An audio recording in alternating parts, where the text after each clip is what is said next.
Welcome to Sweet Life Beat Life. We hope this video helps. You start by configuring signing and entitlements so Touch ID can authenticate securely. Open Xcode and add the keychain and biometric capability to your app target.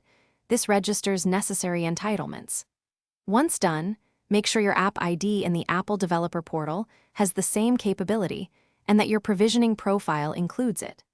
You must also confirm your Mac has the correct distribution certificate and profile installed. Otherwise, code signing will fail when you archive. This prepares the app for biometric-enabled builds. Now implement authentication logic using the local authentication framework, so the app actually uses Touch ID. Create an LA context. Check can evaluate policy for device owner authentication with biometrics. Then call evaluate policy with a friendly message.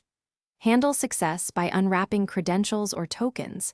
Handle failure by offering a passcode fallback or refreshing a server token. Make sure you update UI and keychain access groups when authentication state changes.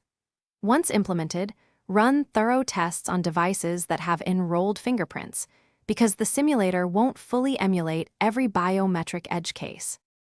Finally, archive and submit your app to the App Store with the biometric capability intact.